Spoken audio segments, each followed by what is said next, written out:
I'm a 20-year-old woman. My life changed a lot after my parents decided to live apart and my mom left our family. This made my relationship with my dad, who is 50 years old, become very difficult. When I was just 8 years old and suddenly without my mom, my dad started drinking a lot, almost all the time. He didn't take care of me like a parent should. I had to learn how to take care of myself.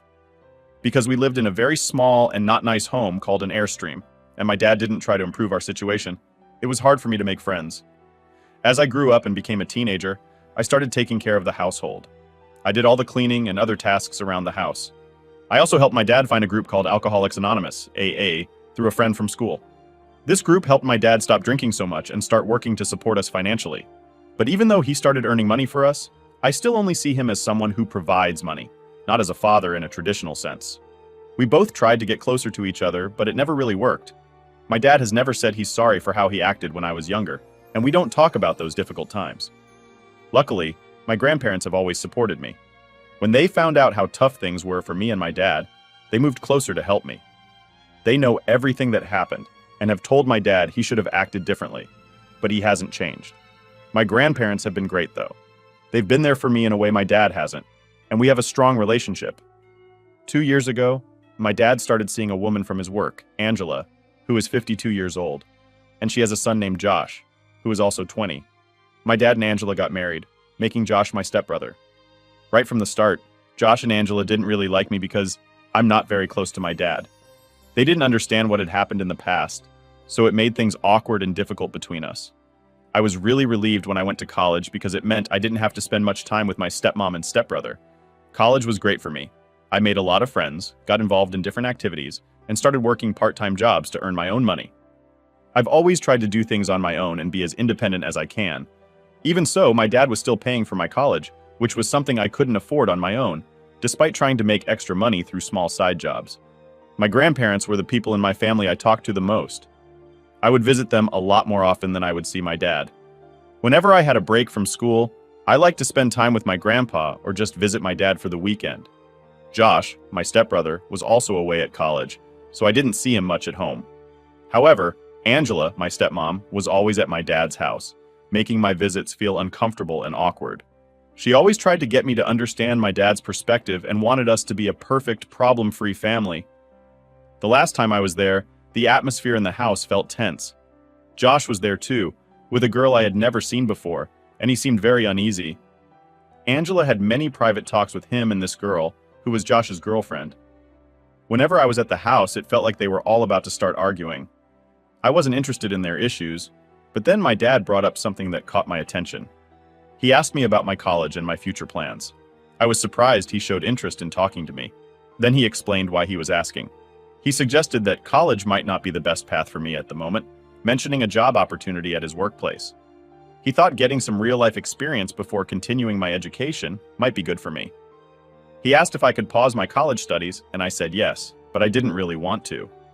He then revealed that our family was having financial problems, and my college fees were a big burden. He suggested I drop out and work to help with the finances. This news was a shock to me. I had no idea our finances were in such bad shape. I didn't want to leave college, but I also felt it was unfair for my dad to pay for my education if money was tight. I was ready to send an email to my college dean to explain my situation and take a break from school. However, I'm glad I didn't send that email because by chance I found out that our family's financial situation was actually fine. My dad had a plan that involved using the money meant for my college fees to make a down payment on a house for Josh, my stepbrother. One day, I saw Josh looking at houses on a website called Zillow. When I asked him what he was doing, he told me something surprising. He said that he and his girlfriend were expecting a baby, and his mom thought it would be best for them to live in a house so they could raise their family properly. Josh explained that everyone in the family was going to help pay for the house, and he planned to pay them back later. I couldn't believe what I was hearing, so I immediately went to ask my dad if this was the reason he wanted me to drop out of college. After avoiding the question for a bit, my dad finally admitted it was true. He said he didn't tell me because he knew I didn't see Josh as my brother and would refuse the idea. I felt deeply hurt that my dad and Angela would sacrifice my education and push me to work just to support Josh's situation. I called my grandparents and asked if I could stay with them for the rest of my break from school. They were very upset when they heard about what my dad had done. My grandpa decided to take action. He took me to see his lawyer, where he made a change to his will. This change meant that my dad would no longer receive anything from my grandparents, and instead, everything would go directly to me. My grandparents had saved a good amount of money over the years.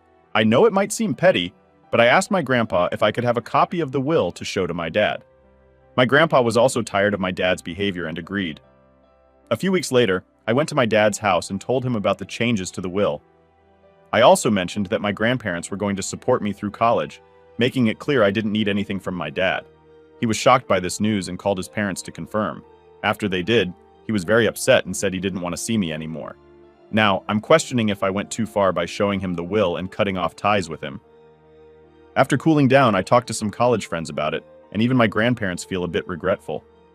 The situation didn't bring the closure I was hoping for. My dad hasn't reached out to me or his parents since, and I'm unsure if that's good or bad. The whole situation, including our past issues and the recent problems with Josh, makes me feel like maintaining a relationship with my dad might be too difficult and unhealthy. I keep thinking about the moment I told my dad I didn't need him anymore, and the expression on his face. It makes me wonder if I'm being too forgiving, or if I'm just not standing up for myself enough. It's confusing, and it seems like I'll have to accept the decisions I've made. Let me tell you what happened next, because things changed quite quickly. Firstly, my dad showed up at my grandparents' house wanting to talk to me alone. He apologized for not being there for me during my childhood and for misleading me about our financial situation. He offered to start paying for my college again, if I was okay with that. His sudden change of heart took me by surprise, and honestly, I wasn't ready to let him pay for my education just yet. Then, in front of his parents, my dad announced he was divorcing Angela. We were all taken aback and asked him why. He explained that Angela had pressured him into buying a house for Josh and had forced him to choose between her and me. He admitted to trying to keep both of us happy by lying about the money issues. My dad said he realized how important I am to him, especially after I showed him I could live without his support. It seemed like he had a moment of clarity, but I was still hesitant to trust him completely. My grandparents were hopeful to see my dad wanting to make amends, and they welcomed him back. My dad seemed to understand that rebuilding our relationship would take time and effort, and he didn't expect immediate forgiveness. To everyone who's been messaging me, yes, I managed to return to college without any trouble. My grandparents have been incredibly supportive, and my dad is currently dealing with his divorce from Angela. I've been talking to him and spending a bit of time together, and things between us are gradually getting better. It looks like he genuinely wants to change, and I'm open to the possibility of building a relationship with him. It won't be simple, and we both need to make an effort to grow together. For the first time, it feels like repairing our relationship might be achievable. As for my earlier actions, I realized that showing the will to my dad might not have been the best move, but I'm learning to approach the situation with more understanding. I'm cautious, especially given how quickly he sided with Angela over me. But now that he's shown regret, I'm willing to see where this path leads us. There's still a lot of groundwork that needs to be done before he can become trustworthy. And your dad was willing to screw you over to keep his wife and stepson happy. The only thing that concerns me is that he had his epiphany after knowing he wasn't receiving any inheritance. IMO, you shouldn't have mentioned that at all and seen how he reacted. Next story. Let me share a story about something that happened at my school. I'm a 16-year-old girl. Our school decided to organize a bake sale to raise money for the sports teams, but nobody really thought we would make any money from it. Just the day before the bake sale, our vice principal announced that each team would be responsible for making a specific dessert. Unfortunately, my team got the less popular option. We were assigned to make raisin cookies, while the football team got to make chocolate chip cookies, which are usually more liked.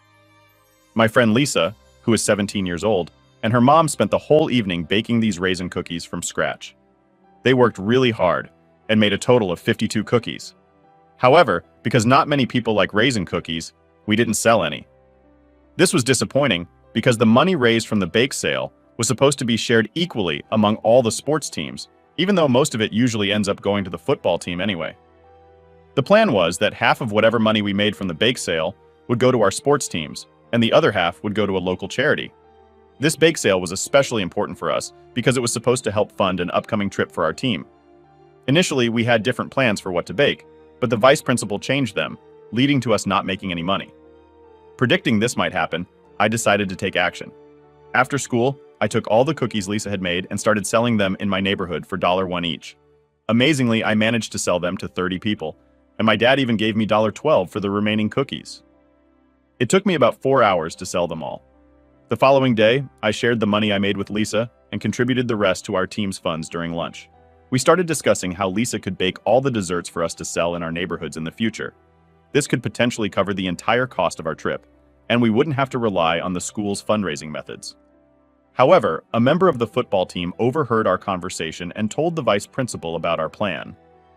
The vice principal called us into her office and demanded that we give 50% of the money we raised to charity, as per the original agreement, or else our team would be banned from playing in the next game.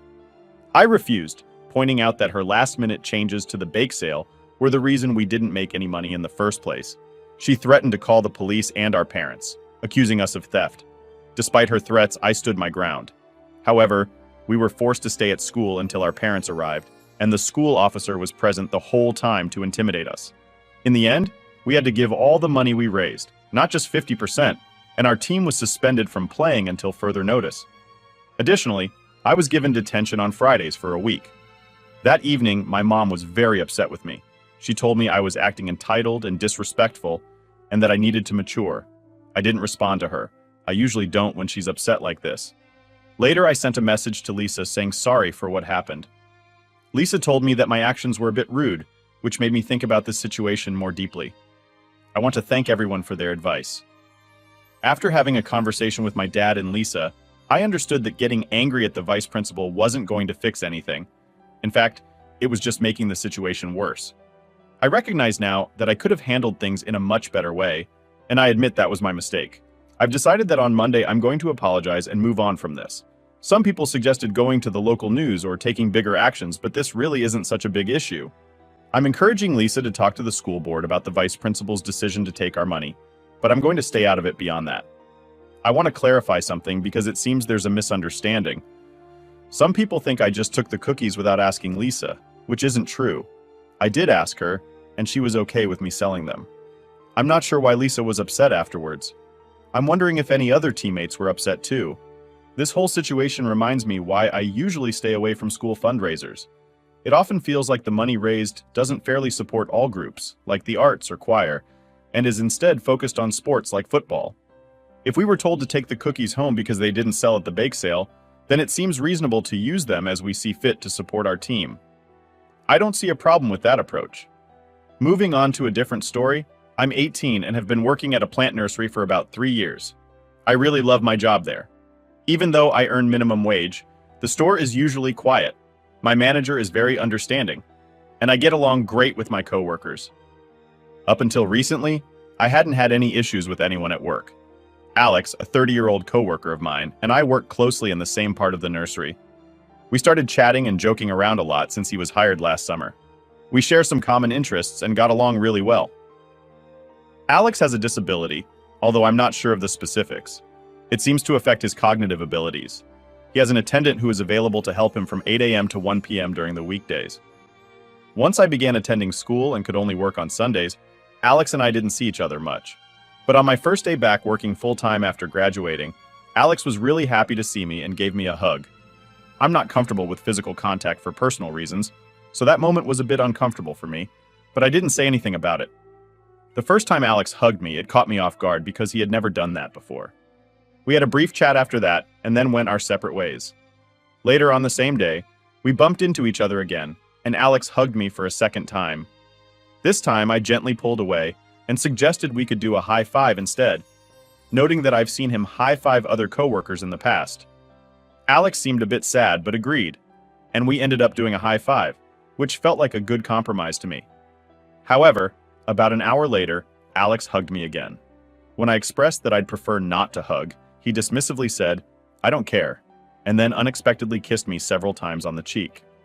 I managed to step away from him and ended up having a panic attack in the bathroom before deciding to leave work early that day. I'm someone who really values personal space and does not enjoy being touched. Despite trying to establish a new greeting with high fives the next day, Alex didn't seem interested and continued to hug me, ignoring my attempts to set boundaries. I even talked to his attendant, who had witnessed these interactions, hoping she might help explain to Alex why this behavior was making me uncomfortable. Unfortunately, she didn't take my concerns seriously. mentioning that Alex hugs her often and seemed indifferent to how the situation was affecting me. This whole ordeal began to weigh heavily on my mental well-being, making me anxious about the thought of going to work and encountering the same behavior again. Finally, I decided to talk to my manager about what had been happening. My manager was very understanding and made it clear that Alex's actions were not appropriate. He spoke to both Alex and his attendant, giving them a warning about respecting coworkers' personal boundaries. After this, the attendant pulled me aside and criticized me for making a complaint. She defended Alex by saying he was just showing affection in his own way and that I shouldn't have taken it so seriously. I explained that despite Alex's intentions, he had overstepped my personal boundaries, making me feel very uncomfortable. The attendant accused me of being mean and unfair just because I didn't want to be hugged, and then she left the conversation abruptly. Later, I wanted to say thanks to everyone who took the time to share their thoughts, give advice, and offer support. This morning, I talked to my manager about the comments Alex's attendant made to me after they had a meeting. My manager mentioned he would look into the situation with the agency that employs the attendant. For now, I've been assigned to work at the cash register inside to avoid any uncomfortable situations. I thought it was better not to ask for Alex to be moved, so when I saw him today, I just waved and said hello from a distance, and he waved back. It seems like Alex's attendant is choosing to ignore me now. Some advice I received was to go back to my manager and tell him what the attendant said. The attendant's role is to assist Alex in navigating adult life, which includes understanding and respecting basic rules at work, such as not touching coworkers, especially when they have expressed discomfort with it. If Alex is unable to follow this rule, his disability does not exempt him from the consequences, which could include losing his job. Moreover, the attendant's failure to support workplace norms and protect both Alex's and coworkers' rights might mean she is not fulfilling her responsibilities properly, suggesting she might also need to be reevaluated or let go. Alex clearly understood I did not want to be hugged because he acknowledged my refusal before choosing to hug me anyway, showing a clear disregard for my boundaries.